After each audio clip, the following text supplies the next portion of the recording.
Now, the other reason why hydrogen gas is so good for you is because it's selective. As we just really talked about, the fact that we need some of these free radicals or reactive oxygen species. We don't want to neutralize all of them. Just a quick example, nitric oxide, for example. That's a free radical, but very important for vasodilation. That's what nitroglycerin does. It increases the nitric oxide, or Viagra, or many other things is all about nitric oxide, which is a free radical. We don't want to neutralize that.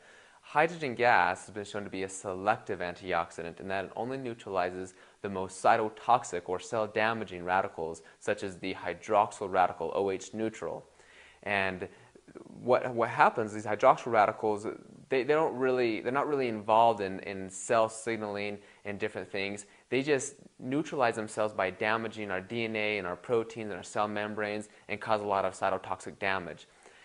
They can be produced when there's an excess of things like superoxide radicals, and they go through the Fenton reaction to produce hydroxyl radicals. And when they get too high, they cause a lot of damage. Hydrogen gas, being so bioavailable, is able to enter into the cells and the mitochondria, and it will neutralize those hydroxyl radicals, converting them to water. Because if you consider hydrogen is two hydrogen atoms, so one hydrogen molecule has two hydrogen atoms, and that can neutralize two hydroxyl radicals, therefore producing two molecules of water. So that's the byproduct of simply water. And that's really a third benefit of hydrogen gas, and you can compare it to other antioxidants, that there's no toxic byproduct. The byproduct is simply water. Because if you have something, say, like vitamin C, if vitamin C donates those electrons, then now vitamin C doesn't have those electrons anymore, so the body has to do something with that. It has to rejuvenate it using maybe NADPH equivalents or glutathione or other things. It has to clear it or metabolize it to do something. Versus with hydrogen gas, when it scavenges the hydroxyl radical, the byproduct is simply water. So we have high bioavailability, we have its selectivity, and the other beneficial thing that we have is hydrogen gas is able to actually help maintain our body's own antioxidants. Because as I mentioned earlier, life is balanced between oxidation and reduction. And so we have lots of oxidative species that occur because we're breathing oxygen. In fact, 2 to 4% of all the oxygen we breathe may actually turn into these free radicals and reactive oxygen species. So we have oxidation, and then our body actually has the mechanisms to help neutralize these free radicals. So you've heard of things maybe like glutathione or superoxide dismutase, catalase, glutathione peroxidase, and a number of other enzymes and peptides that are important antioxidants in our body. These are produced via our genes, and there's a transcription factor called the NRF2 or NRF2 pathway. And some of these studies are actually showing that hydrogen gas offers its cytoprotective effect in lowering oxidative stress by activating this NRF2 pathway. And when it does so, it can lead to higher levels of glutathione, a superoxide dismutase, catalase, and subsequent induction of heme 1 oxygenase, which is also very cytoprotective.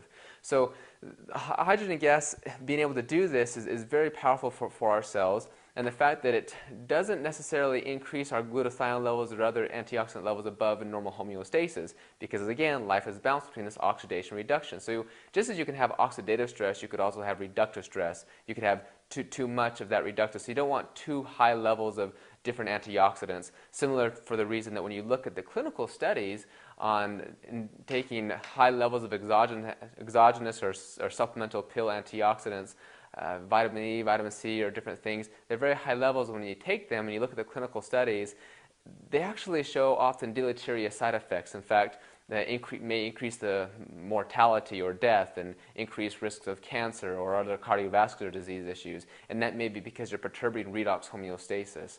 And so again, because hydrogen gas is selective and that it's only going to scavenge the most toxic radicals, and it's going to help maintain our body's own endogenous antioxidant self-defense system by maybe helping increase or maintain those normal glutathione levels that could be decreased by various environmental toxins or pesticides or things of this nature. So one other reason that hydrogen gas is able to help decrease this excessive oxidative stress is it's actually via more of a cell modulating property, if you will. In our cells, we have different complexes, like there's a NOx complex or NADPH oxidase, which can produce cytotoxic radicals. For example, this NADPH oxidase complex, when it's activated, it donates an electron to oxygen, forming a superoxide anion radical, which in turn can produce hydroxyl radicals, hydrogen peroxide, and a number of other things, which can be toxic for our body. So when this is very activated like that, that can lead to oxidative stress and oxidative damage, and that can occur in various disease conditions, high inflammation, and a number of other things, even toxins.